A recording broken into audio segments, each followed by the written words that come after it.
The reason why the FT1 doesn't look like the FT1 and looks like this thing is because of the Z4. It had to fit the Z4's hardpoints. Don't blame the Z4. Come on, give the Z4 a break. The Z4 has been around. It's its own vibe. That's what Michael drives, but but no. I'm not a fan of the Z4 for that reason. They killed the FT1. It was gonna be the coolest car. The Z4 didn't kill the FT1. It was gonna be the coolest car. I'm not going with that. It's gonna be the cool. Michael said it here first. You heard him say it. No. That's not the narrative. The Z4 did nothing to the FT1 concept.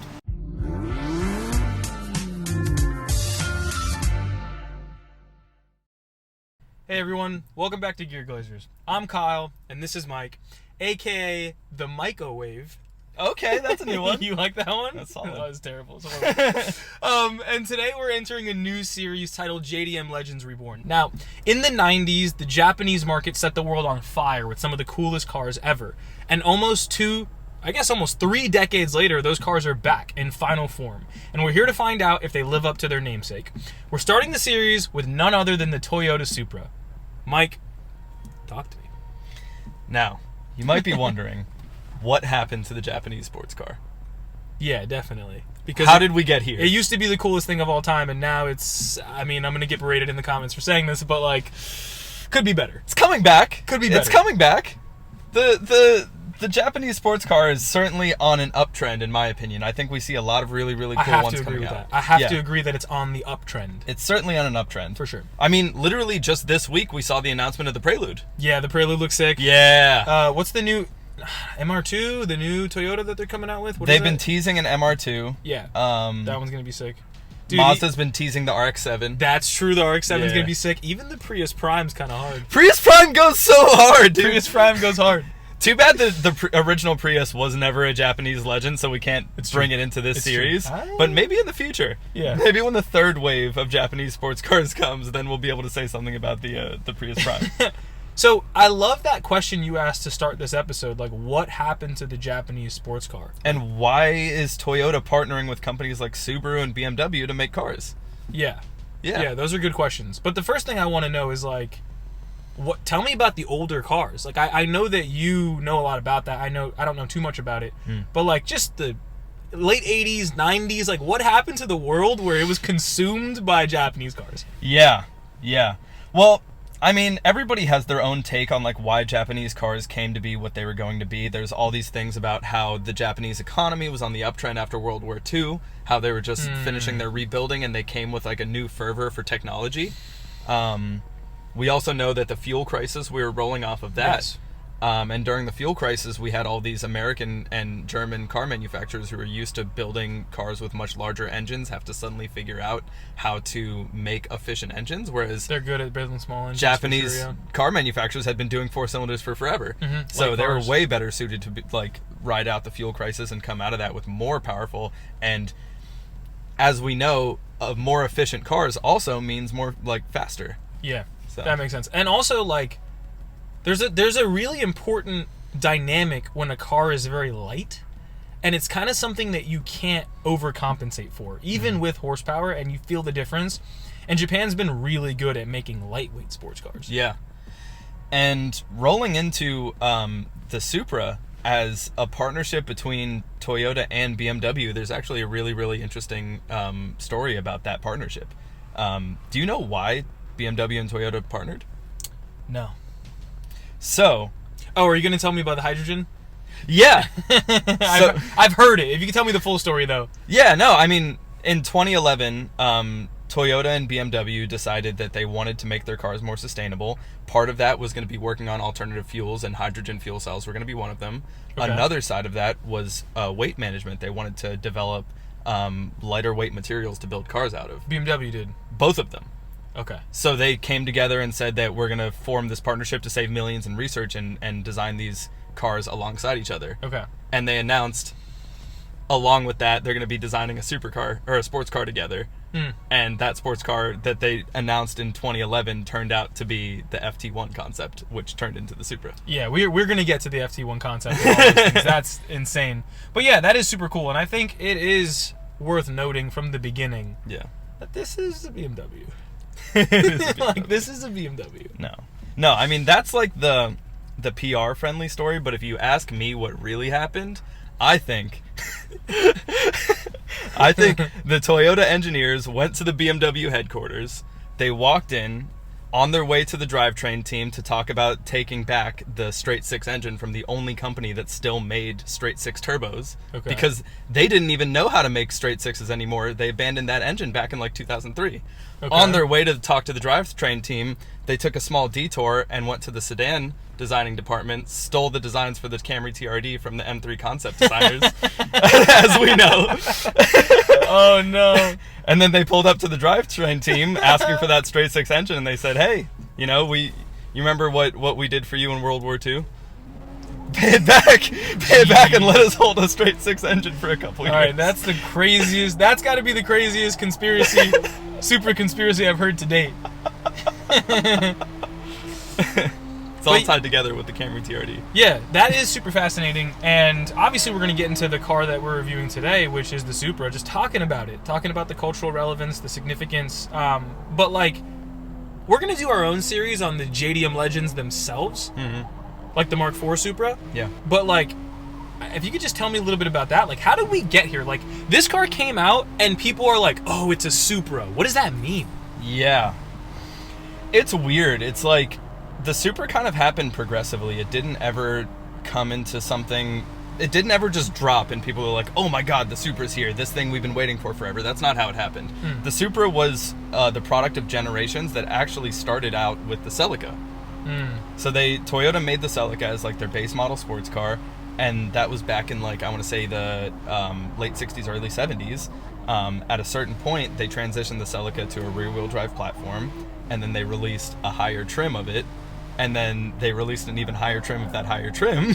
And eventually in the 90s, they ended up branding that higher trim as the Supra, and that, or actually, sorry, forgive me, the late 80s is when they took the Supra trim and spun it into its own vehicle, which was the Mark I Supra. Okay, so that makes sense. Now, what is it that gave this car, like, the status that it has today? Like, what were the attributes that made this thing so legendary? Rear-wheel drive, front engine, way too much power. You know, I always hear the thing about when it became a Supra, it was the Mark I Supra, and that was the 1JZ engine. And they always say that it's not so much that car or that engine made a certain amount of power, it's that it was really easy to tune it up to an insane amount of power. Yeah.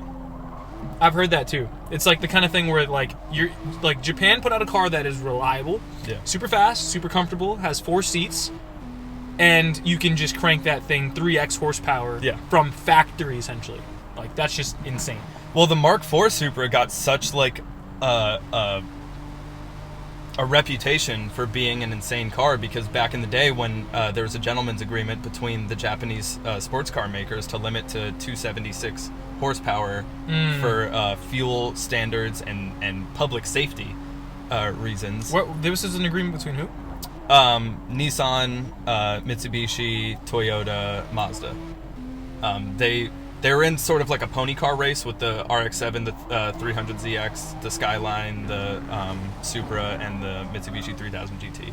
So they artificially limited their cars instead of, adding another 50 horsepower every generation just to, for the good of the world, honestly. That's an interesting way to put that. Yeah. I don't know if I agree. How long did this go on for?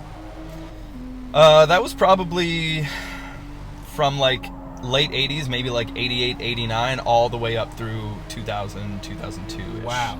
Yeah. That's a long time.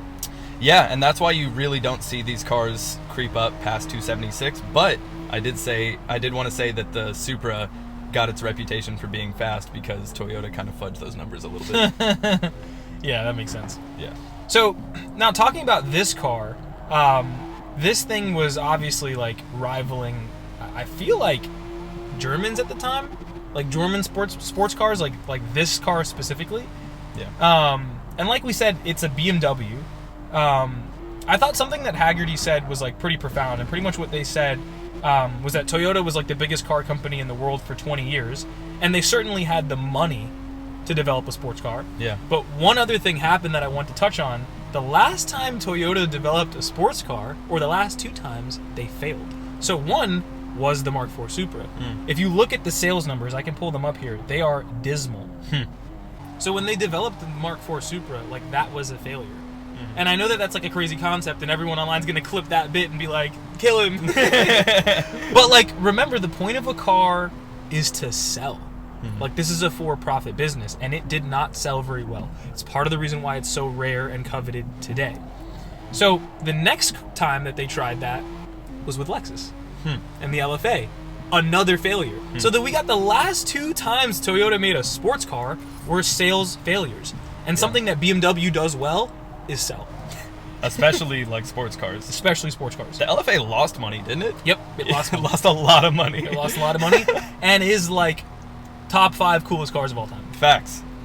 Well, so I disagree that the point of like a sports car is to sell. Like, obviously it needs to sell in order to exist and be marked as successful, but in the case of this car, I think this does so much more than bring in revenue for Toyota, and I think that's why they're willing to split that with BMW. It's because it's a flagship for them. I was about to say, you do have the flagship effect, which people have touched on before. Pretty much what that means is you put out a really cool car like the Toyota Supra, and people buy their Yaris's with the performance pack. Yeah. They buy their Camrys with the TRD. It's like, it's what happens. Dodge Viper was a Halo car. Same thing, flagship car. Some would argue that the Corvette does the same thing.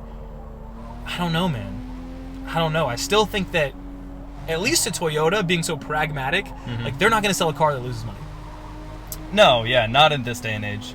But it certainly does do a lot for them, and I think that that's kind of why they wanted to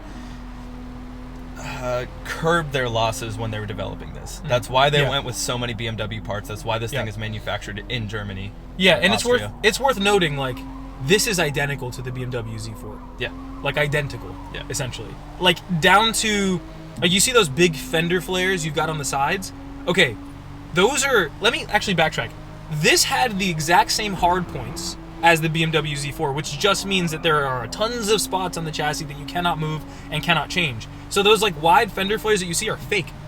They're just padding. Like, it has the same exact chassis, same exact door hinge as the BMW Z4, which looks a lot smaller. That doesn't surprise me. That is so funny. And so the reason that this car, is why I wanted to touch on this, doesn't look like the FT1, which is the coolest concept car of all time. When this thing came out, everyone was like, I'm buying a Supra. I'm dropping what I'm doing and I'm buying a Supra. The reason why the FT1 doesn't look like the FT1 and looks like this thing is because of the Z4. It had to fit the Z4's hard points. Don't blame the Z4.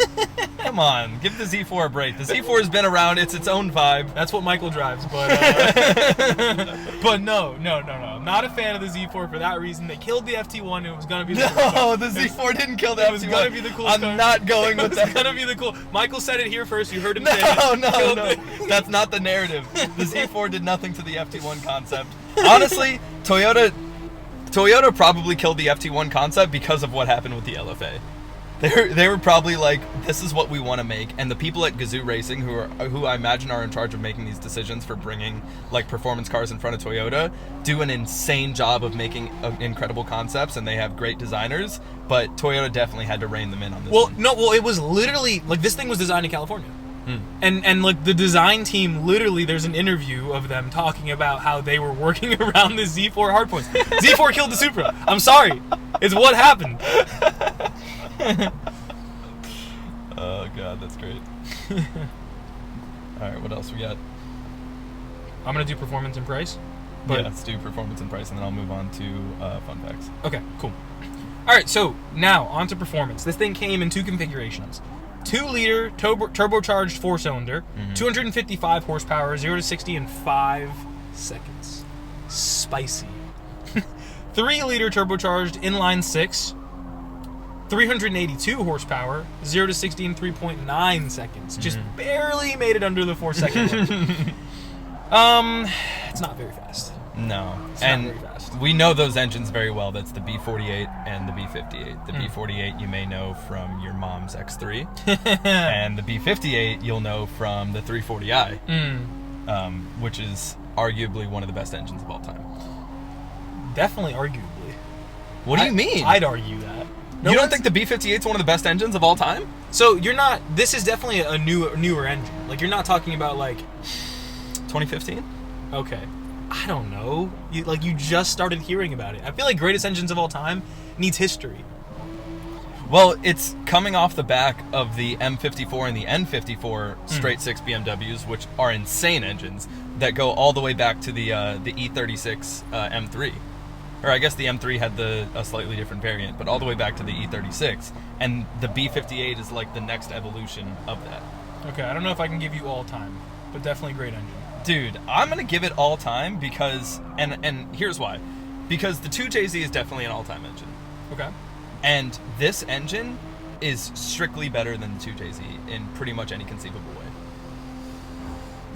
Get him in the comments, please. Get him in the comments. No, I have the receipts for it, dude. So this car... He said this is better than the 2JZ. That's what he said. The B58 is better than the 2JZ. All right, well, have fun.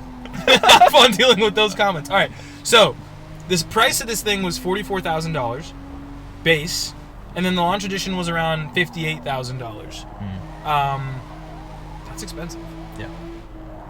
So when the FT1 dropped, I know you remember, everyone remembers, they were like, this is not going to cost more than a fully loaded Prius. That was like the tagline that everyone was hyped on. Right. Didn't know the Prius would be fire. But yeah, so the sales numbers for this, to give you an idea, 6,800 units in 2021, 4,900 units in 2022, 2,600 units in 2023. Yeah, that's low. Down. No one's buying these things. Why do you think that is? It's a hard price point. I mean, it's kind of like a middle child syndrome, because I feel like if you want a performance car, you're going to go up to like the 60-70 range where you get a lot of performance up there. And if you want something budget, there's a lot of really, really cheap options. I agree. Yeah. I think you're kind of missing the mark. No pun intended. Nice. The mark. Yeah, people are going to freak out over that opinion. Because, I mean, look, this car has a strong community. It's a cool car. It's a nice car. People love it. I get it. But it has middle child syndrome. It does. Yeah. It does. No, and it's a shame. I think that it would have been smart to put this in line in terms of price with like the old Supra, which was like $40,000 in like 1990s money, which would be around 60 today. Yeah. And imagine if this thing, instead of having an MSRP of 45, had an MSRP of like 65, and you can include some of the technology in cars from that range, which the C8 Corvette is right there. Yeah. You can start to maybe compete with that market. If Yeah. this car had the potential to be a Corvette competitor for It did. Japan. And that would have been awesome. And I don't think there's any other car that can do that. Well, NSX, but we'll get to that. Also, it's worth noting that the Mark IV, so the previous generation of this Supra, was competing with supercars. Yeah. This thing is not doing that. No. This thing is competing with sports sedans. Like, it's just not the same beast. It's not the same thing. Yeah. Well, so that's the on paper numbers, but going back to the value of the B58, this thing is one of the most tunable engines that's come out in the last decade. Maybe the most tunable engine. Yeah, you see, I don't know too much about that. That makes sense. So have you seen the meme online about getting 50 horsepower from an email? I have seen that. Okay, so That's this engine? that's this engine. Okay. I looked into it, and the email thing is because you can download your car's performance metrics and email it to a tuner. Online, there's a ton of people who tune these things, so when you email it like your fuel mappings and like how your car drives, whatever, like oil pressure, whatever is included in those usage statistics, they create a custom tune for you based on your mods and send it back to you over email. Yeah, that's awesome. And then you upload that tune to this car, you change out a tube, which it's a downpipe. All you need to do is change a $200 tube in the engine, and now you're making an extra 100 horsepower. No, that's awesome. So I saw a YouTube video of a I do dude that too. with a 340i who had just a JB4 and a downpipe, and he was making an extra 100 horsepower, and he brought that 0 to 60 down from 3.9 to 3.5, and he was running 11-second quarter miles. That's not bad. I mean, that's what it should have been stock, but I mean, that's the thing about Japanese cars, though. They've always been for tuner culture, and I'm just so glad that even though this one, you know, was built alongside BMW, which is seen as more of like a performance, like a closed platform, like don't touch this kind of company, I'm glad they retain that tunability. definitely. Yeah. Little stupid. Yeah. Let the audio play for the stu-to-do. Yeah. Showroom. We're going to showroom, cool. And as we're talking about the modifications to the engine bay, we should talk about like the visual modifications. And honestly, That's one of the biggest differences between the Mark V and the Mark IV Supra that I've seen. It's that the Mark IV Supra had an insane aftermarket for aero and different types of like visual mods, and I honestly didn't see a ton of that for the Mark V Supra. Dude, I also think just like modding culture in general is becoming less of a thing, which is so sad. Like, people are just modding their cars less. Yeah. And it's crazy. It's like, again, I hate to keep making this comparison, but it's like the phones, dude. Mm-hmm. Like, remember when people were swapping SD cards and overclocking their phones? Yeah. Like, no one's doing any of that anymore. It's just out of the box is how you run it. Yeah. And I feel like a lot of people are treating their cars like that, which is sad. Like, yeah. it's like one of our favorite pastimes when we were growing up. It's coming down to just how expensive these things are getting, man. Like, I think cars right now have feature creeped so hard and they're so good that in order to make them better than they already are, you would need to spend a bunch more money on a car that you already spent way too much money on.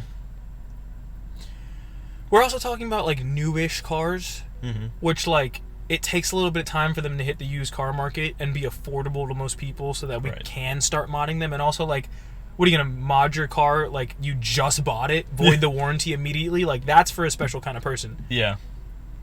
And also, like, there's a whole other aspect of modding which happened to me a lot with my G35 is like, you just kind of wait for things to break. And then whenever something breaks, you replace it with the performance cool version of that part. Yeah, that's the best kind of modding in my opinion. That's so satisfying. It's the best kind of modding. That's great if you're like on a track, if you're tracking your car regularly and you're like, oh, my brakes caught fire, time to get the biggest ones that I can get. Literally. Just caught a picture of that interior. It's alright. Yeah. Nothing crazy. Yeah. I don't hate it. No, it's nice. It's driver focused. It has the spirit of the original Supra. It's a Toyota. Yeah. Like, what are you expecting? Oh, look at those seats. Yeah. Those are pretty cool. I love the seats with the spacing in between. I don't know why that gets me every time. For the race harnesses? Yeah, I just love that. It's cool. How do you like those wheels? They're okay. The body of this thing I just don't know how I feel about it. In some lighting I like it, and some I don't. I think this car looks great in person. I think it turns heads. I have to give you that. It looks a lot nicer in person than it does in like pictures and videos and things like that. Yeah. And I really like how they went with wheels that have like fewer spokes, dude. I think wheels have too many spokes these days. Yeah. Also, look at that light down at the bottom. I think that's a reverse light. Yeah. Which is like, or maybe a third brake light. Well, I think it's a reverse light, which is like, why would you not make that an F? It looks like an F1 style brake light. Like, that'd be the coolest thing of all time. Yeah. I don't know. Dude, I see what you mean about those fenders. Like, those definitely just look bolted on. Dude, that's what they are. You see, okay, so you see the door? Like, that is where the car is. Yeah. The rest of that is just body. That's hilarious. Yeah. That's great. It's just wild. But yeah, like, the more I look at this thing, the more my design score is going up a little bit. It's